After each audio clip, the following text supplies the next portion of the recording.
అందుకే ఒత్తిడి వచ్చినా, మిత్రులకు ఫామ్ హౌజులు ఉన్నా ఏవీ వదలకుండా హైడ్రా అనే ఒక సంస్థను ఏర్పాటు చేసి తెలియకుండానే ప్రజాప్రతినిధులం కొన్ని మన దినచర్యల్లో భాగంగా కొన్ని తప్పిదాలు చేస్తుంటాం. తెలవకుండానే కొన్ని తప్పులు జరిగిపోతుంటాయి.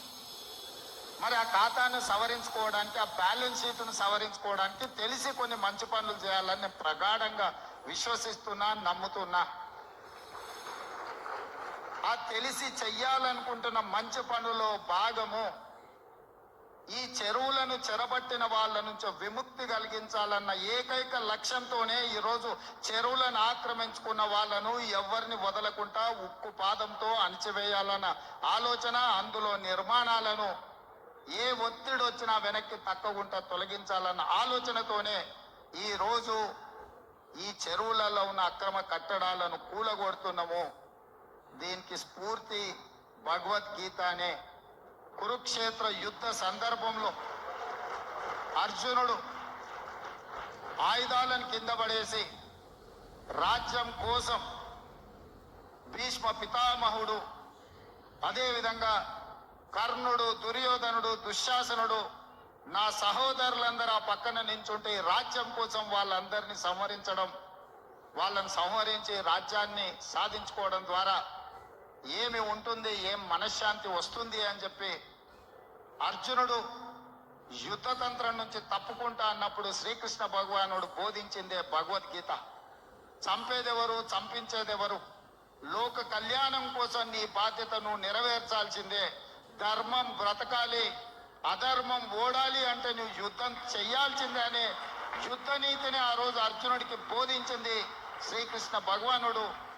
ఇవాళ ఆ శ్రీకృష్ణ భగవానుడి బోధనానుసారమే ఈరోజు ఈ చెరువులను కాపాడే కార్యక్రమాన్ని నేను తీసుకుంటున్నా. నాకు తెలుసు ఈ చెరువులలో నిర్మాణమైన విలాసవంతమైన ఫామ్ హౌజులు ప్రభుత్వాన్ని ప్రభావితం చేయగలిగిన స్థానాలలో ఉన్న చాలా మంది వ్యక్తులు ఉన్నారు.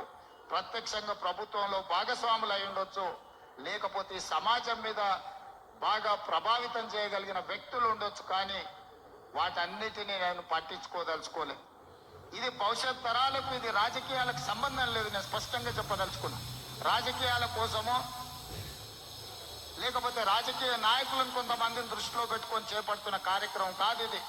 భవిష్యత్ తరాలకు, మన పిల్లలకు, వాళ్ళ పిల్లలకు వారసత్వంగా మనం అందించే సంపద ఈ సరస్సులు, ఈ నదులు, లేకపోతే ఈ రోజున్న ఈ చెరువులు. ఈ ప్రకృతి సంపదను మనం విధ్వంసం చేస్తే ప్రకృతి మన మీద కక్ష కడుతుంది.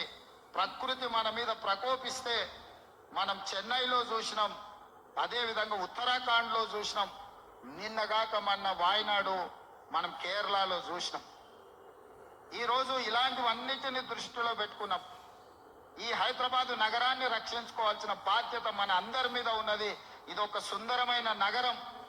ఈ నగరానికి ఈ చెరువులే ఒక అందం. ఈ చెరువులను కాపాడే బాధ్యత ఈ ప్రభుత్వం తీసుకుంటుంది. ఎవరు ఏమనుకున్నా, ఎవరు ఏ ఒత్తిడి తెచ్చినా వాటన్నిటిని పక్కన పెట్టి చెరువులను ఆక్రమించుకున్న వాళ్ళ భరతం పడుతుంది ప్రభుత్వం అని చెప్పి నేను ఈ సందర్భంగా తెలియదలుచుకున్నాను.